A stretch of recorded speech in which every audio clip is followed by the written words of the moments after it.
Right, everybody. Welcome back to Talk Tickers. Usually we're, knee deep in earnings calls, but today we're going to shake things up a bit. We've got some breaking news Yeah, definitely some big news. that has the entire advertising world on its toes. Yeah. We're talking about a potential mega merger between Omnicom and Interpublic, Yeah, two of the biggest names in advertising. huge. And to help us kind of unpack all of this, I've got our expert on all things marketing and advertising with us today. Yeah.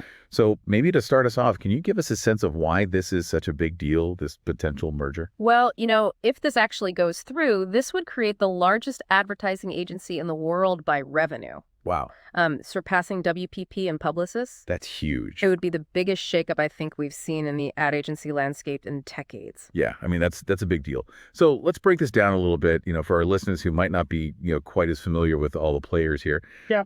What do we actually know so far about this potential deal? So the reports are suggesting that Omnicom is in advanced talks to acquire IPG. Okay. And it's expected to be an all-stock transaction valuing IPG somewhere between $13 to $14 billion, excluding debt. So that's not chump change, right? That's a serious... Is it a lot of money? Yeah, a lot of money. That's a big commitment. So, that really shows how serious Omnicom is about, making this happen. And just to put that into perspective for everyone, remember how Publicis was kind of on track to be the top dog? They've been growing like crazy lately. They have. So how do you think this impacts them?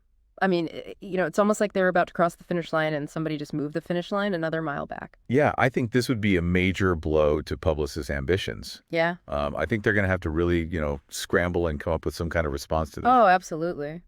And speaking of Publicis, wasn't there a rumor going around last week about them maybe putting in a bid for IPG?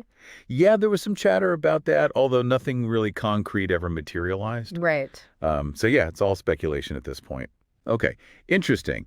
So, assuming this deal does actually end up going through, what do you think Publicis does next? I mean, are they just going to kind of sit back and watch Omnicom take the crown, or do you think they're going to be a little bit more proactive? I highly doubt they'll just sit back. I think Publicis is a very fierce competitor. I think, they're going to come out swinging. I think their narrative is going to be more focused on organic growth. Makes sense. Emphasizing that they achieved their position without resorting to these kinds of mega mergers. Right. So I think that's going to be their kind of angle. It's a good angle. It's a very, kind of subtle dig, right? Yeah. Like, oh, we did this the right way. You guys are just, throwing money at the problem. Exactly. Yeah, very clever. But of course, we can't forget about the other big player in the room, WPP. What do you think this potential merger means for them? Yeah. Could this spark a wave of consolidation across the whole advertising landscape? It's certainly a possibility. This definitely puts a lot of pressure on WPP to respond strategically. They can't afford to just stand still while their competitors are, bulking up like this. Right. So it wouldn't be surprising to see them maybe explore some acquisitions of their own. Interesting. Or, make some other bold moves just to stay competitive. Yeah, I was actually reading an article in The Drum, and one industry expert made a really interesting comparison. They said that, the Vivendi breakup felt like one can become four, while Omnicom and IPG coming together is more like 1 + 1 = 1.75. What do you think about that analogy? I think that's a really good way to kind of visualize what's going on here. Yeah. The Vivendi breakup was all about, creating 4 entirely new powerhouses, whereas the Omnicom IPG merger, while significant, might not result in a completely new entity. Right. It's more about combining existing strengths, which, isn't necessarily a bad thing. Right. But it's not quite as transformative as, creating something entirely new.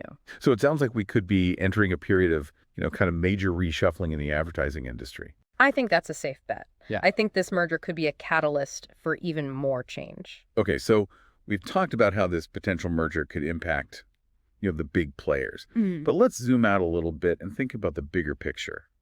What does this mean for the advertising industry as a whole? And maybe even more importantly, what does it mean for our listeners? Yeah, so this is where things get really interesting, because this merger could have a ripple effect throughout the entire advertising ecosystem. Okay. How so? Well, think about it. This new mega agency would have immense leverage. They could basically dictate terms to clients, potentially driving up ad prices. They could negotiate better rates with media outlets, squeezing out smaller competitors. Wow. And for you, the consumer, it could mean seeing even more targeted ads. Right. as the combined company gains access to this vast pool of consumer data. That's a really good point. Yeah. Like we're moving towards this even more personalized advertising landscape. For better or for worse. I mean, who knows?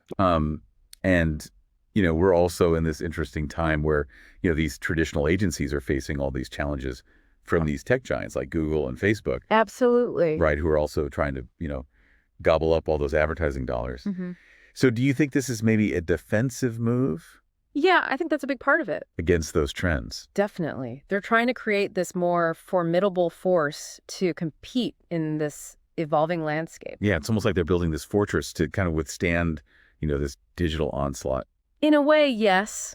But I think it's also about adapting and innovating. The combined company would have, more resources, more talent, more data, and that's really essential to compete with those tech giants these days. Wow, this is a lot to process. Yeah. And I bet our listeners are sitting there thinking, this is way more complicated than I thought. But before we get into the nitty-gritty of potential challenges and what this all means for, those targeted ads we see every day, let's take a quick break and then jump into the part. I know everyone's been waiting for our This Is Not Financial Advice segment. Yeah. All right. So, you know the drill. We got to do our standard disclaimer. This is purely hypothetical for entertainment purposes only. Of course. We are not financial advisors. Do not base your actual investment decisions on anything you hear in this segment. Everyone repeat after me. This is not financial advice. This is not financial advice. Good. Now that we've gotten that out of the way, let's have some fun. Yeah. Okay.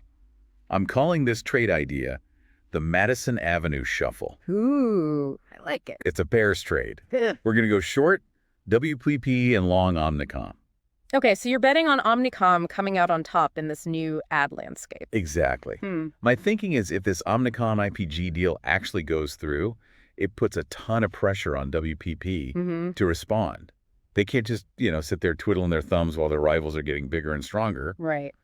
And if they don't come up with a good answer to this, their market share could take a hit. Clients might start jumping ship. Investors could get spooked. Yeah, makes sense. So how would you actually play this trade? When do we make our mid? Yeah. Okay, so we need to look for a sign of weakness in WPP stock. Let's say it drops below its 200-day moving average. Okay, that's our trigger. We enter the trade. Short WPP, long Omnicom, target WPP down 15%, Omnicom up 10%. All right, so nice gains if it plays out, but we need to manage risk too. What about a stop loss? Absolutely. We'll set our stop loss at WPP up 5% or Omnicom down 5%. So if things start moving against us, we get out quick, cut our losses early. Okay, smart.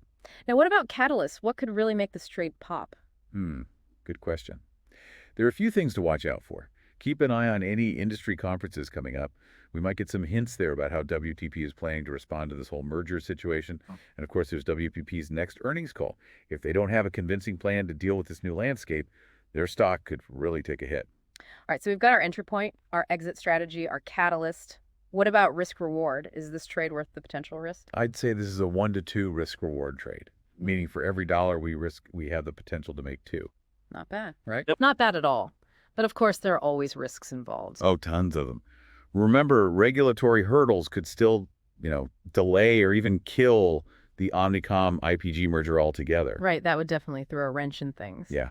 And we can't underestimate WPP. They could surprise everyone with their own acquisition or some other, brilliant move that sends their stock soaring. It's true. We can't predict the future. And let's not forget about the broader market sentiment. Even if we have a fantastic idea, company specific, if the whole market takes a nosedive, our trade could still suffer. All right, well, it sounds like a solid trade idea. Outlandish, yet plausible. As always. With a good amount of risk. Yeah. Just what we like to hear on this segment. Exactly. Yeah. Now, everyone remember, this is purely hypothetical, just for fun. This is not financial advice. Do not trade based on what you hear on this podcast. Couldn't agree more. All right, so we've talked about how this potential mega merger could shake things up for the big players. Yeah. But, let's bring it back to our listeners, because at the end of the day, this isn't just about, big companies and stock prices. This could actually impact the ads you see every single day. Yeah, that's a really important point. When you have this much consolidation of power in the ad industry, it raises some interesting questions. Like what? Well, for one, will this lead to, more generic, less creative advertising? It's funny you should say that, because I was thinking the same thing. You'd think with these two massive companies combining, they'd have even more resources to create really innovative campaigns. Right. But do you think all the streamlining and cost cutting might actually end up stifling some of that creativity? It's definitely a possibility. And then there's the impact on, the smaller independent agencies. Right. Are they going to get squeezed out by this mega entity, or will they find new ways to thrive? Yeah. These are all questions we'll just have to wait and see the answers to. But one thing's for sure, the advertising landscape is about to get even more interesting. Absolutely. This industry is always evolving, pushing boundaries, adapting to new challenges. And even if this specific merger doesn't end up happening, the forces that are driving it, the need for scale, for innovation, for agility, those forces aren't going away anytime soon. So as we kind of wrap up our deep dive into this potential Omnicom IPG mega merger, I want to leave our listeners with one final thought to chew on. Because this whole story is about more than just, two companies joining forces. It's about the future of how brands connect with us, how stories are told, how culture is shaped. And in a world where attention is the most valuable currency, this battle for your eyeballs is only going to intensify. It really makes you wonder, will this merger be the spark that ignites, like a new golden age of creativity in advertising? Or will it just lead to even more of those, annoying, impossible to skip ads? I guess only time will tell. Well, folks, that's it for our breaking news deep dive today. We've covered a lot of ground, but remember, this is a rapidly evolving situation. Yeah. So stay tuned for more updates and analysis from Talk Tickers. And who knows, maybe we'll have a few more of those crazy trade ideas up our sleeves next time. It's easy to get caught up in all the, excitement of this potential mega merger. Yeah. But we also need to, talk about some of the potential challenges that this deal could face. I mean, it's not all going to be smooth sailing, right? No, definitely not. Merging two massive companies, especially in an industry as dynamic as advertising, it's a huge undertaking. Right. There are definitely going to be some hurdles to overcome, and some of them could be pretty significant. Okay, so let's dive into some of those potential roadblocks then. What are some of the biggest challenges that you see, kind of on the horizon for this merger? Well, one of the first things that comes to mind is client conflicts. Right. These two agencies, they represent a huge portfolio of brands. Mm-hmm. And inevitably, there's going to be some overlap. So, imagine if Omnicom has a client that's a direct competitor to one of IPG's clients. Yeah. How do they navigate that? Yeah, you can't exactly represent Coke and Pepsi at the same time, right? Exactly. So those conflicts need to be identified and addressed really early on. Yeah. And in some cases, it might even mean having to let go of certain clients, Oh, wow. which can be a tough decision, especially when you're talking about, big accounts. Yeah, I bet those conversations get pretty awkward.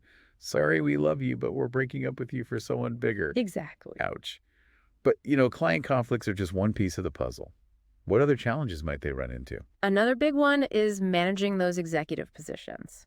You've got two CEOs, two CFOs, two of every top leadership role. Right. So who stays, who goes, who reports to who? Figuring all that out can get really messy really fast. Yeah. You can bet there's going to be some power struggles and some bruised egos along the way. For sure. And then there are the regulatory hurdles. This deal is going to face a ton of scrutiny from antitrust regulators, especially in the current political climate. There's a lot of concern about, these big mergers stifling competition. Yeah. And regulators are going to want to make sure that this deal doesn't give the combined company too much market power. So even if Omnicom and IPG are, totally in love and ready to tie the knot, the government might just step in and say, not so fast. It's definitely a possibility. And even if they do get regulatory approval, it could come with some conditions. Okay. Like having to divest certain assets or make concessions to address those competition concerns. Right. And those conditions could make the deal a lot less attractive. Interesting. So it sounds like even if this merger is, officially announced, there's still a long and uncertain road ahead. Oh, absolutely. Lots of potential drama, lots of twists and turns. It's going to be fascinating to see how this all plays out. Yeah, and what impact it ultimately has on the entire advertising landscape. For sure. It's a story we'll definitely be following closely here at Talk Tickers. Absolutely. Well, folks, there you have it. Our deep dive into the potential Omnicom IPG mega merger. We've covered the potential impact on the industry, the key players involved, and some of the challenges they might face. We even threw in a wild trade idea just for fun. But remember, that was all hypothetical and purely for entertainment purposes. This is a rapidly evolving situation, so stay tuned to Talk Tickers for more updates, more analysis, and maybe even a few more of those outlandish trade ideas as the story develops. And as always, we appreciate you joining us here on Talk Tickers. We take complex financial news and, try to make it maybe not simple, but at least a bit more understandable and hopefully a lot more interesting. Until next time, keep those tickers ticking.